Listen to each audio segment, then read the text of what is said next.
Hey guys, welcome back to my channel, and if you're new, welcome. My name is Zoe. A lot of you know me from Twitter and Instagram as 𝘎𝙪𝙨𝙨. And if you don't, you should totally go check me out on those sites because that's how you get to put in your requests, we'll say, to end up with videos like that.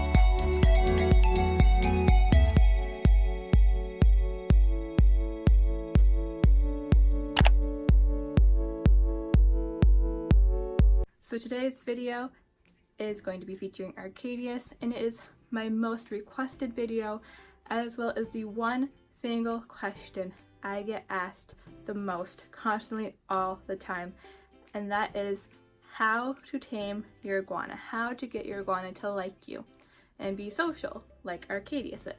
So in theory, 𝘲𝙪𝙨 would be joining me right now, but he was kind of being a brat, so he's hanging out on his cat tree while I film.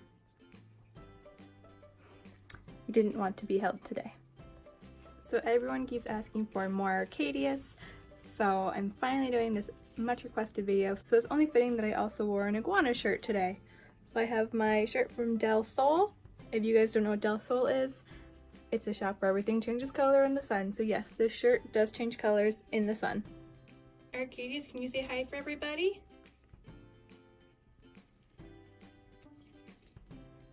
Can you say hi for everybody? You pretty boy. So a couple of things just to start off. I do want to note this is not the only way to do this. Just like with animal care, there's not one single proper way to do things. There's lots of different opinions, there's lots of different information. This is just, in my opinion, what works and what I did with 𝘲𝙪𝙨. This is what I always recommend to people, but many different iguana owners might recommend something else. It's also important to keep in mind that this process can go quickly, and you could have a really social iguana, or it could take months, it could take years, it could take quite a while. So this process does require a lot of patience. It will most likely not happen overnight. And lastly, every iguana has its own personalities, so it is possible that your iguana might just never really be that tame and social and friendly. It's always a possibility. I got lucky with 𝘲𝙪𝙨. He is super social and super friendly. I know there's other iguanas out there that no matter what, they just not a big people person. So that's something you kind of have to understand when getting an iguana, is that they might not be this big cuddly lizard. They might be this crazy dinosaur that wants to eat your face every time you walk in the room.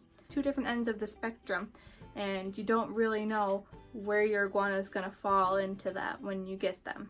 You have to be prepared to take on whatever personality your iguana has, as well as committed to still caring for the iguana should it not turn out the way you want it to. Because ultimately, an iguana is a big commitment and responsibility. So I think this is something very important to think about and keep in mind before going and getting an iguana. So without further ado, let's go on to the steps. So I have 4 main steps that I'm going to cover in this video. So let's get to it. So step number 1 is to just hang out with your iguana. No physical contact or interactions. You're literally just going to sit and spend time with them so they get used to your presence and realize that you are not a threat. You're not there to eat them. You can just talk to them, read a book, do your homework, just spend time with them for a while. So the next step is to move on to hand feeding. We'll call this showing a peace offering. So here I'm offering 𝘲𝙪𝙨 greens, but if you really want to get into the good graces of your iguana, fruit is the way to go. This is the step where I find people get stuck the most, just because it does take quite a bit of trust for that iguana to take food from you. So don't get discouraged if this does take a little while. Now we're going to work our way into physical contact. So you're going to try to pet your iguana. Try not to come from above, because that's typically where predators come from and that can freak them out. Try to come from the sides if you can, and maybe try to go for petting the side first and not so much the head. You can tell from 𝘲𝙑𝑒𝑢𝑠's body language that he's not quite thrilled to be getting pet today, but he is tolerating it. He's not running away, so that is good. Once you've built up trust and a relationship with your iguana, you might actually find that there are some areas that they like being pet. For 𝘲𝙑𝑒𝑢𝑠, this is kind of around his mouth and under his chin, so you will see that I do tend to pet him in these areas, and some days he enjoys it more than others.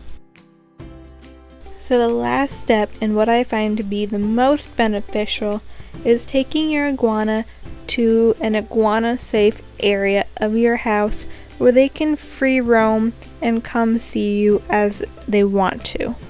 So the best place for us to do this is in one of our bathrooms. It's completely iguana safe.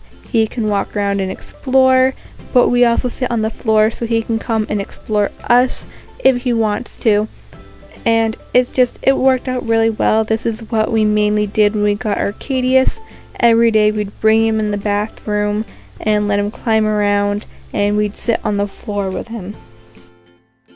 If you don't have a room that is really good for letting an iguana freely walk around, you can always use a bathtub. Bathtubs are nice and close quarters, and they work really well for bonding with your animals. Just be careful of shower curtains because they are very, very tempting and they will climb them. So if you have shower curtains, make sure they are put up so that your iguana will not be tempted by them.